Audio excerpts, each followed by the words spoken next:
warahmatullahi wabarakatuh. Waalaikumsalam warahmatullahi wabarakatuh. Kami dari kelompok 9 akan mempresentasikan manajemen rantai pasokan supply chain management. Mata kuliah manajemen operasional, dosen pengampu Dr. Dewi Nusra Ningrum, MSI. Sebelumnya perkenalkan, nama saya Rafli. Nama saya Zahra. Nama saya Fitria. Sekarang kita lanjut. Jadi pertama ini kita harus mengetahui dulu pengertian dari manajemen rantai pasokan. Jadi manajemen rantai pasokan ini adalah integrasi aktivitas pengadaan bahan dan pelayanan, pengubahan menjadi barang setengah jadi dan produk akhir serta pengiriman ke pelanggan.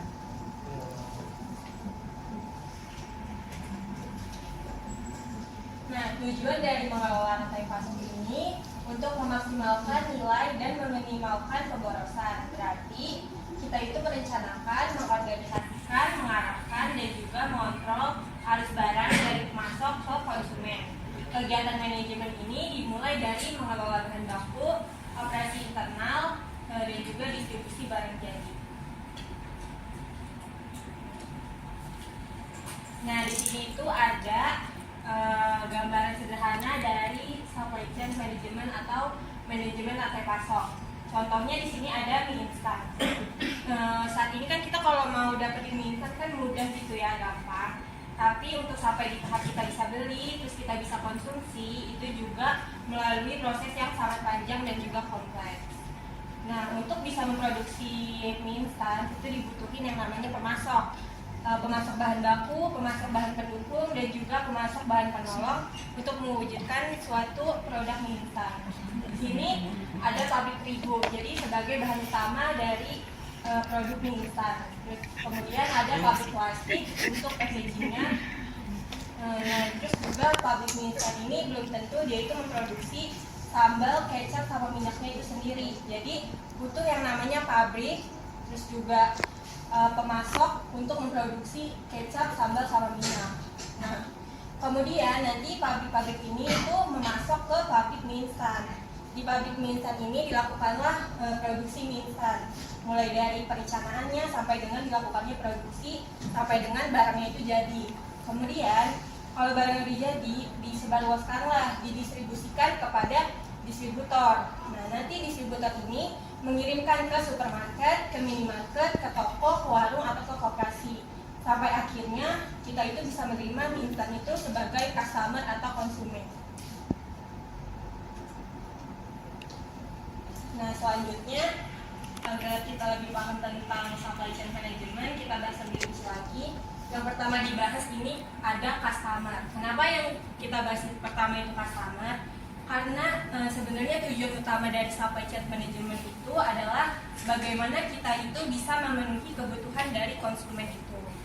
Nah, agar kita bisa memenuhi kebutuhan konsumen dengan baik, yang pertama itu kita butuh namanya planning atau perencanaan. Jadi di dalam planning atau perencanaan itu kita tuh ngebahas bagaimana atau berapa banyak sih jumlah barang yang harus kita produksi, terus juga berapa banyak sih jumlah bahan baku yang harus kita beli, terus juga berapa banyak sih barang yang bisa kita simpan dalam jangka waktu yang cukup lama. Kemudian di sini tuh selanjutnya ada proses pengadaan. Setelah planning atau perencanaan, masuklah ke dalam proses pengadaan. Jadi di dalam proses pengadaan ini kita melakukan berbagai macam hal gitu. Mulai dari kita mengidentifikasi kebutuhan ini nih sesuai nggak antara planning atau kebutuhan dengan kebutuhan realnya gitu. Nanti kalau misalnya itu udah, kita coba lihat kira-kira barang itu tuh yang harus kita beli atau kita buat itu pesanan kepada vendor atau kepada supplier yang mana gitu. Ini tuh juga termasuk ke dalam proses pengadaan barang dan juga jasa. Kemudian kalau misalnya komponen atau material atau bahan baku dan lain sebagainya itu udah siap gitu, udah kita pesan, itu kan berarti kita udah siap buat memproduksi barang tersebut kan. Nah, barulah kita masuk ke dalam tahap bagaimana prosesnya itu bisa dilakukan gitu, bagaimana sistem produksinya itu bisa berjalan. Nanti kalau barangnya udah jadi, barangnya itu disimpan di warehouse atau inventory.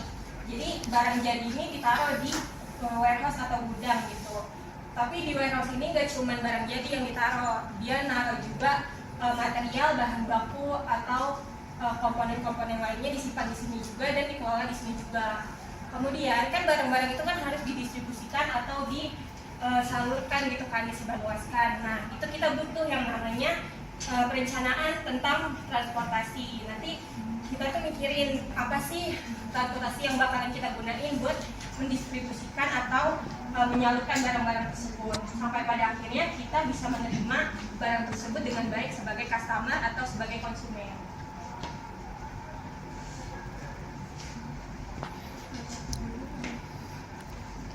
Nah, kemudian menurut Kalakota, jadi supply chain management itu terbagi menjadi 3 aliran gitu. Yang pertama ada aliran barang, yang kedua ada aliran informasi, dan yang ketiga ada aliran uang. Nah, jadi ketiga aliran ini itu harus dikelola dengan baik. Jadi harus bisa diukur, harus bisa dikendalikan agar kebutuhan terus juga kebutuhan dari konsumen itu tuh bisa terpenuhi dengan baik gitu.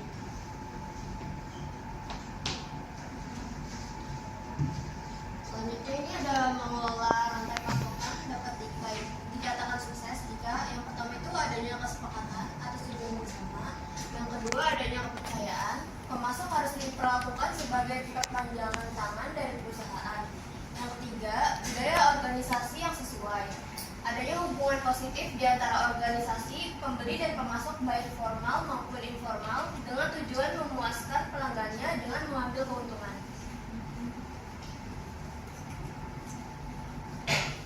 Selanjutnya ini strategi rantai pasokan itu ada 5. Yang pertama itu banyak pemasok. Banyak pemasok ini menjalin hubungan dengan banyak supplier dan memilih supplier yang memenuhi spesifikasi. Yang kedua sedikit pemasok.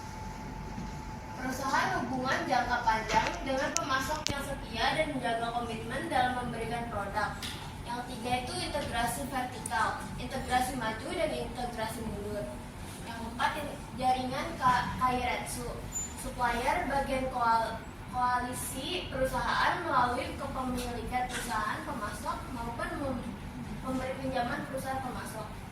Yang kelima perusahaan virtual, perusahaan menjalin hubungan dengan berbagai supplier untuk memberikan servis pada permintaan.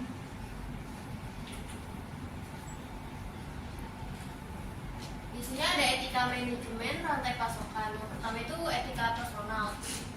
Yang satu dia meningkatkan dan memperkuat tanggung jawab bagi karyawan. Yang kedua menghindari ketidakpantasan yang dirasakan.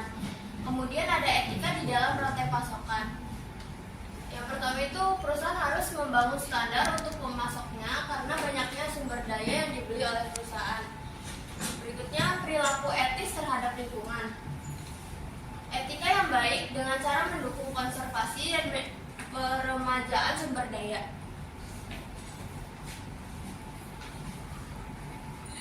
Selanjutnya ada permasalahan dalam rantai pasokan yang terintegrasi.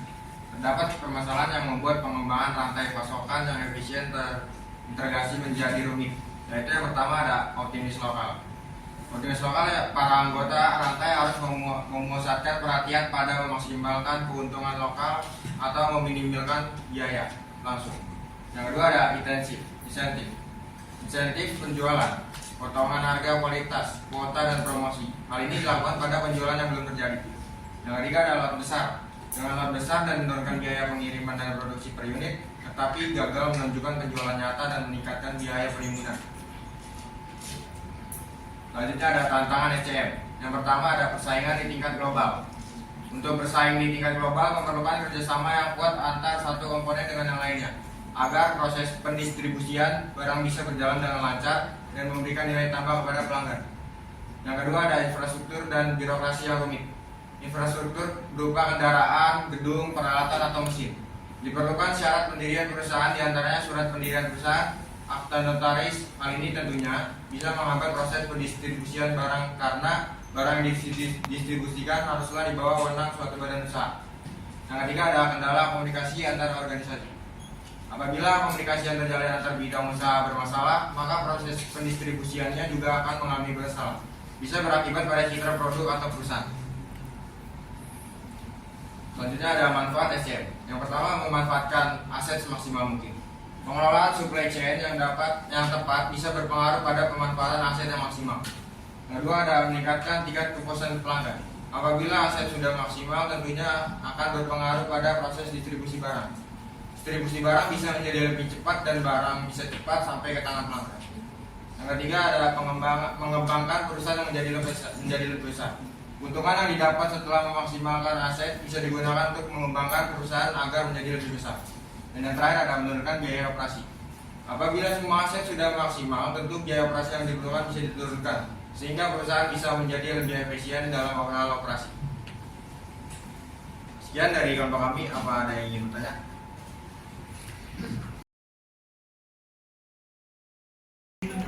Perkenalkan, nama saya Agus Alfianto dari kelompok 7.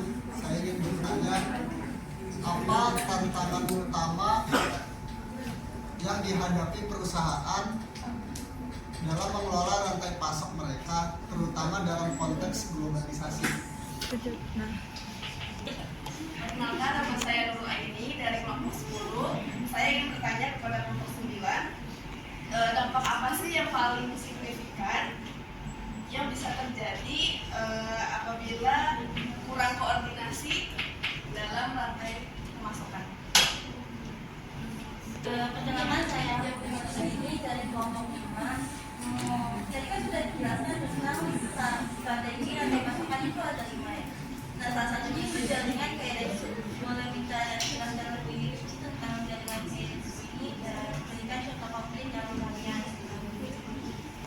Pertanyaan dari Agus Alfianto, kelompok 7. Apa tantangan pertama yang dihadapi perusahaan dalam mengelola rantai pasok mereka, terutama dalam konteks globalisasi? Salah satu tantangan pertama yang dihadapi perusahaan dalam mengelola rantai pasok mereka, terutama dalam konteks globalisasi, adalah kompleksitas. Beberapa aspek kompleksitas yaitu yang pertama ada jarak geografis. Ketika perusahaan beroperasi secara global, rantai pasokan mereka mungkin mencakup berbagai negara dengan jarak yang jauh. Ini dapat menyebabkan masalah logistik, waktu pengiriman yang lebih lama, dan biaya transportasi yang lebih tinggi. Dan yang kedua, ada peraturan dan kebijakan. Setiap negara memiliki peraturan dan kebijakan perdagangan yang berbeda. Perusahaan harus mematuhi peraturan ini yang dapat berdampak pada biaya dan proses operasional mereka. Dan yang ketiga, ada komersial mata uang. Perubahan nilai tukar mata uang dapat mempengaruhi biaya dan harga produk. Fluktuasi mata uang dapat berdampak signifikan pada margin keuntungan perusahaan. Gimana, Gus? Oh ya, sudah, terima kasih. Selanjutnya saya akan menjawab pertanyaan dari Nurul Aini, kelompok 14. Pertanyaan itu, dampak apa yang paling signifikan yang bisa terjadi kalau kurang koordinasi dalam rantai pasokan? Jadi dampak yang paling signifikan dari kurangnya koordinasi dalam rantai pasokan itu gangguan operasional yang dapat menyebabkan konsekuensi serius bagi perusahaan. Nah, contoh-contoh dampaknya itu di sini ada keterlambatan dalam pengiriman, terus juga ada biayanya jadi meningkat, terus kualitas produknya itu jadi buruk, terus juga bisa kehilangan pelanggan. Jadi koordinasi yang baik itu dalam rantai pasokan sangat penting. Perusahaan juga harus bisa bekerja sama dengan pemasok, produsen, dan juga pihak yang terkait untuk memastikan aliran informasi yang lancar, perencanaan yang tepat, dan juga pemantauan yang cermat untuk menghindari dampak-dampak negatif yang tadi sudah disebutin. Apakah sudah terjawab? Sudah. Terima kasih. Selanjutnya saya akan menjawab pertanyaan dari Mbak. Jelaskan jaringan Keiretsu beserta contoh konkretnya. Jaringan Keiretsu model hubungan bisnis yang kompleks dan erat yang berasal dari Jepang. Dalam model ini, perusahaan induk Keiretsu memiliki kendali strategis atau kepemilikan saham besar dalam sejumlah perusahaan anak dan pemasok utama. Hubungan ini didasarkan pada kolaborasi yang mendalam dan hubungan jangka panjang dengan tujuan meningkatkan efisiensi, kualitas, dan keuntungan bersama. Contohnya itu ada industri motif. Misalnya Toyota memiliki hubungan yang erat dengan pemasok utamanya seperti Denso Corporation, dan Aisin Seiki. Terus yang kedua itu ada elektronik konsumen. Sony adalah perusahaan induk dalam jaringan ini dan memiliki anak perusahaan yang terlibat dalam produksi TV, kamera, dan perangkat lainnya. Sony juga memiliki hubungan erat dengan pemasok utama untuk komponen elektronik. Yang tiga itu ada industri penerbangan. Boeing dan Airbus, dua produsen pesawat terbesar di dunia, juga menggunakan model jaringan Keiretsu. Mereka memiliki pemasok utama yang memasok komponen kunci untuk pesawat mereka dan bekerja sama dalam pengembangan produk.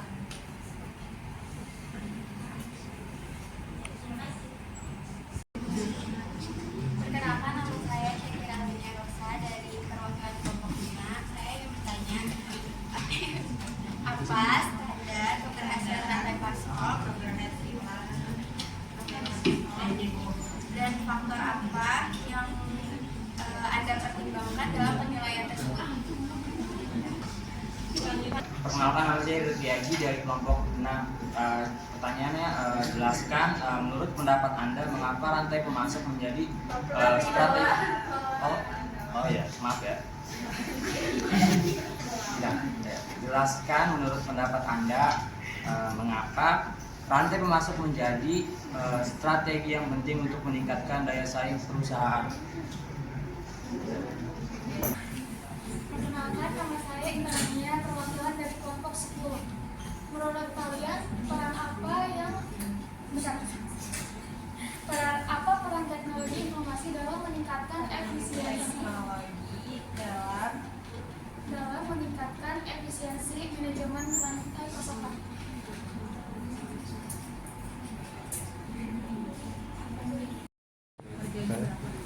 Saya ingin menjawab pertanyaan dari Syakira kelompok 5.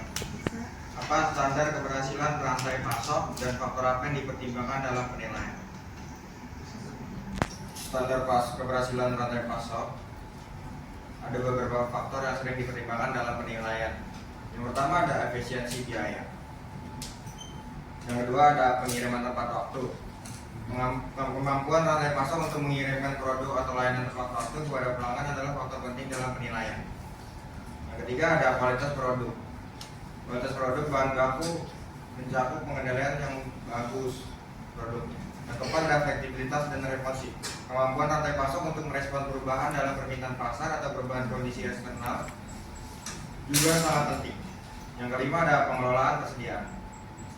Salah satu faktor utama dalam rantai pasok yang sukses, persediaan yang terlalu tinggi dapat mengikis margin keuntungan, sedangkan persediaan yang terlalu rendah dapat menyebabkan kekurangan stok. Yang keenam adalah keamanan dan keandalan. Dalam industri yang menghadapi resiko keamanan seperti makanan atau farmasi, rantai pasok juga harus andal dalam dan tahan terhadap gangguan seperti pemogokan atau bencana alam. Yang kedelapan, kepuasan pelanggan adalah ukuran akhir keberhasilan rantai pasok.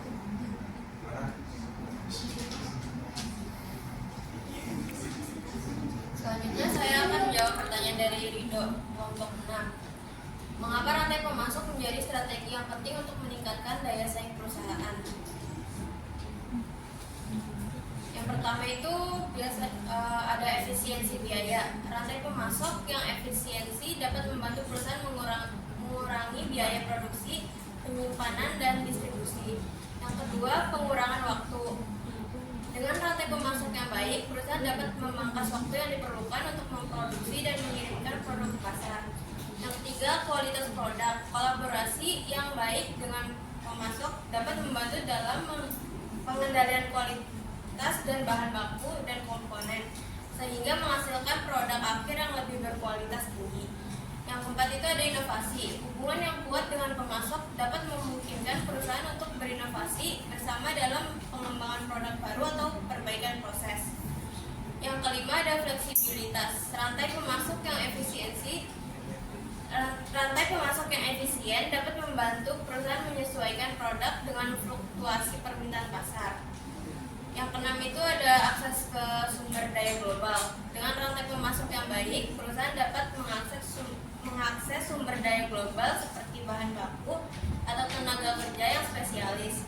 Yang ketujuh ada kepuasan pelanggan. Rantai pemasok yang dan handal membantu dalam memberikan pelayanan pelanggan yang lebih baik. Yang ke-8, kepatuhan dan reputasi. Dalam beberapa industri seperti makanan atau farmasi, kepatuhan terhadap peraturan dan standar tertentu sangat penting. Yang ke-9, keberkelanjutan. Fokus pada keberlanjutan dalam rantai pemasok dapat meningkatkan citra perusahaan di mata pelanggan yang semakin sadar lingkungan.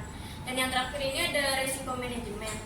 Rantai pemasok yang efisien dapat diverifikasi, dapat membantu perusahaan mengatasi resiko seperti gangguan pasokan atau fluktuasi harga bahan baku.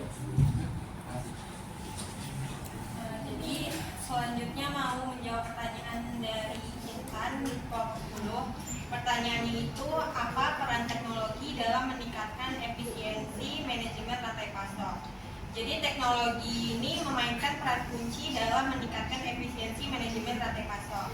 Beberapa peran utamanya itu, yaitu bisa untuk menganalisis data, terus juga bisa memprediksi permintaan, terus juga bisa melacak barang, terus juga sebagai keamanan untuk rantai pasoknya, terus juga bisa sebagai transparansi keberlanjutannya.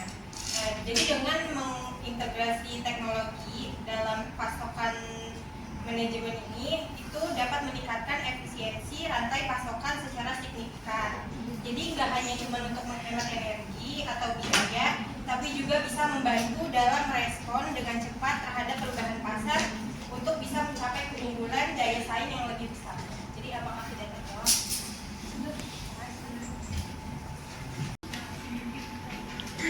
Nama saya Wisnu Saputra dari kelompok 1. Saya ingin bertanya, bagaimana caranya agar Pelan-pelan di kelompok berapa? kelompok 1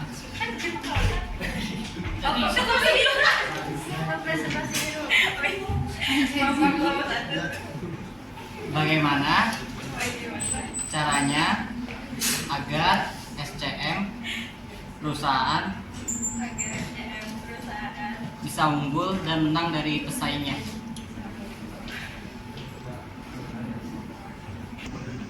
Perkenalkan, nama saya Alfian Noval dari kelompok 3.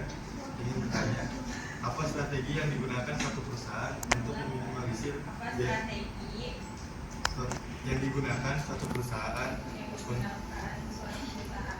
untuk meminimalisir biaya logistik dalam rantai pasokan? Kenalkan, nama saya adalah dari kelompok 13. Saya ingin bertanya, apa tindakan yang diambil untuk memastikan keamanan dan kehandalan rantai pasokan rantai pasokan, terutama dalam situasi darurat atau krisis? Ayo. Dan saya akan menjawab pertanyaan dari Wisnu, kelompok 1. Bagaimana caranya agar SCM perusahaan bisa unggul dan menang dari pesaingnya? Yang pertama itu visi dan strategi yang jelas. Tentukan visi dan strategi SCM yang sesuai dengan tujuan bisnis perusahaan. Terus yang kedua itu ada analisis pasar dan persaingan. Pahami pasar dan pesaing Anda dengan baik. Yang ketiga itu pemahaman rantai pasokan. Lakukan pemetaan dan pemahaman mendalam terhadap rantai pasokan Anda, termasuk pemasok, produsen, distributor, dan pelanggan akhir. Yang keempat itu teknologi yang canggih. Investasikan dalam teknologi canggih seperti sistem manajemen rantai pasokan, analisis data kecerdasan buatan, dan Internet of Things untuk meningkatkan visibilitas dan efisiensi dalam rantai pasokan. Selanjutnya itu ada kemitraan strategi. Bangun hubungan yang kuat dengan pemasok dan mitra dalam rantai pasokan.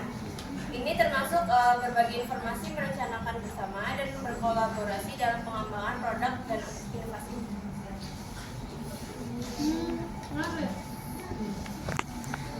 Saya akan menjawab pertanyaan dari Afia kelompok 3. Apa strategi yang digunakan untuk perusahaan untuk meminimalisir biaya logistik dalam rantai pasokan? Untuk meminimalisir biaya logistik dalam rantai pasokan, perusahaan adalah beberapa strategi. Yang pertama adalah optimasi rute dan transportasi. Perusahaan dapat menggunakan software optimasi rute dan transportasi untuk mencanangkan perjalanan yang paling efisien untuk pengiriman. Yang kedua, konsolidasi pengiriman, yaitu menggabungkan pengiriman ke destinasi yang sama atau sekitar satu wilayah. Yang ketiga adalah pemantauan real time, memantau kendaraan atau pengiriman secara real time dengan teknologi GPS dapat membantu mengoptimalkan rute. Yang keempat adalah penggunaan metode transportasi yang tepat, memilih mode transportasi yang paling ekonomis untuk setiap jenis barang atau jarak perjalanan adalah kunci. Yang terakhir adalah manajemen persediaan yang efisien. Meminimalkan persediaan berlebihan adalah strategi penting. Sistem manajemen persediaan yang canggih dan perencanaan akurat dapat membantu dalam menghindari persediaan yang tidak perlu. Gimana? Nah, selanjutnya saya akan menjawab pertanyaan dari Habila, kelompok 13. Pertanyaannya, apa tindakan yang diambil untuk memastikan kehandalan rantai pasokan, terutama dalam situasi darurat atau kritis? Jadi,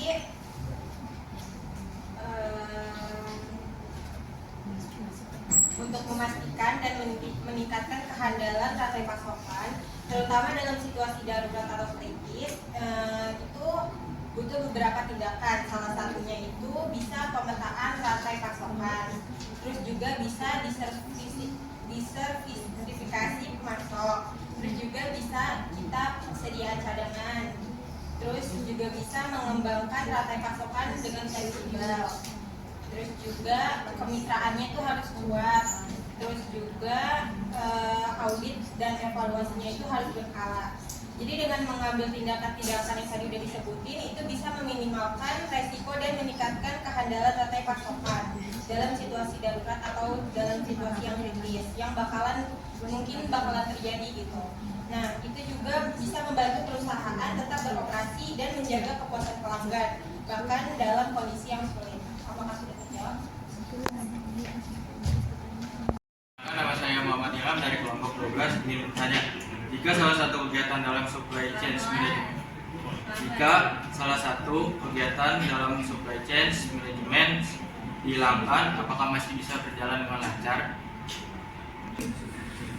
Saya Muhammad Azhar Effendi dari kelompok 4 ingin bertanya, bagaimana adaptasi terhadap perubahan cuaca ekstrim dan peristiwa alam lainnya dapat menjadi bagian dari manajemen rantai pasokan yang berkelanjutan. Perkenalkan, saya Siti Brandi dari kelompok 11.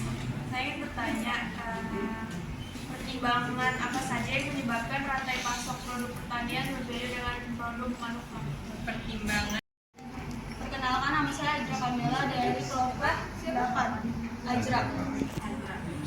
Pertanyaannya, apa saja permasalahan manajemen rantai pasok di Indonesia? Apa saja Permasalahan manajemen rantai pasok di Indonesia dan bagaimana cara mengatasinya?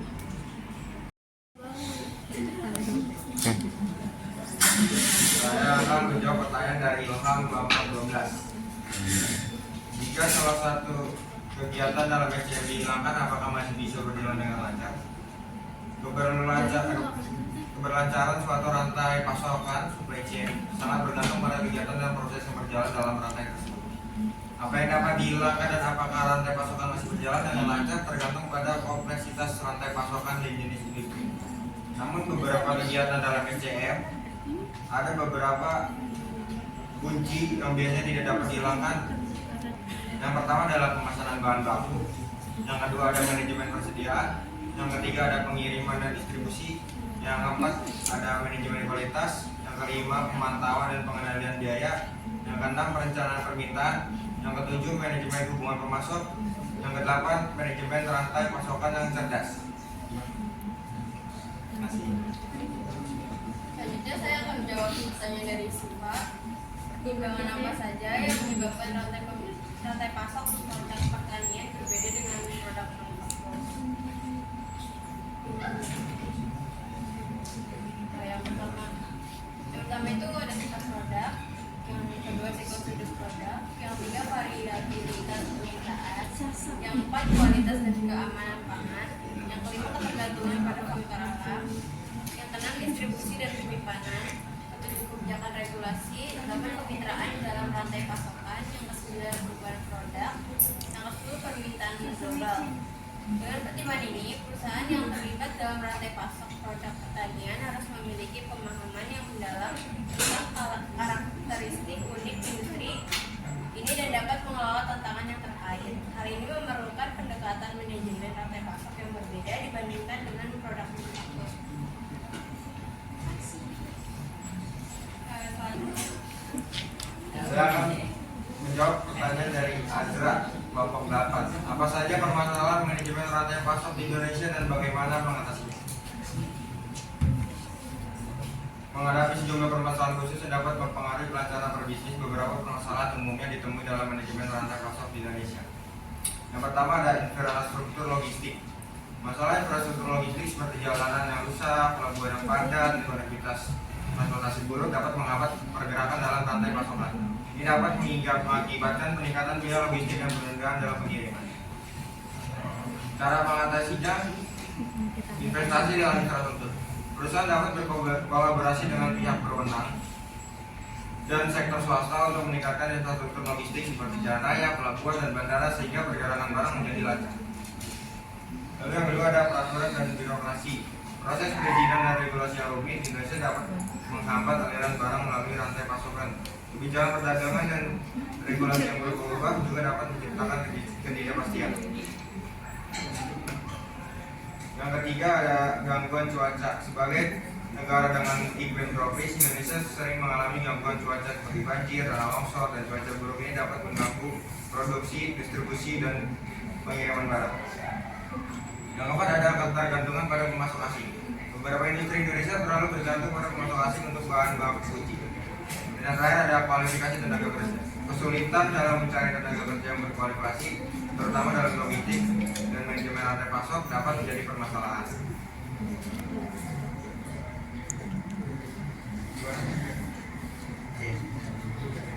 Yang terakhir, saya akan menjawab pertanyaan dari Azari dan kelompok 4.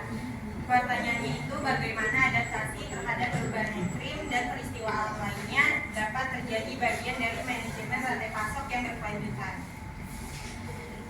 Jadi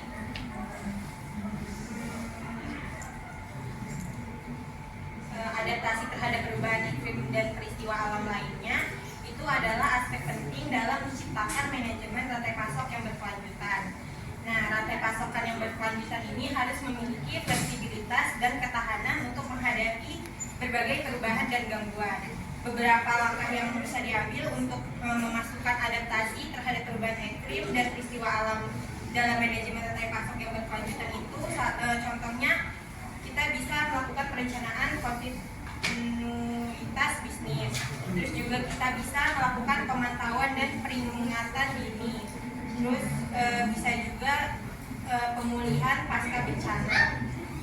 Nah, adaptasi terhadap perubahan iklim dan peristiwa alam dalam rantai pasok yang berkelanjutan adalah langkah kritis untuk melindungi operasi perusahaan dan menjaga keberlanjutan bisnis dalam jangka panjang. Nah, ini tuh juga memungkinkan perusahaan untuk tetap beroperasi dan juga memenuhi komitmen terhadap pelanggan, bahkan dalam situasi yang sulit. Apakah sudah terjawab? Sudah, terima kasih.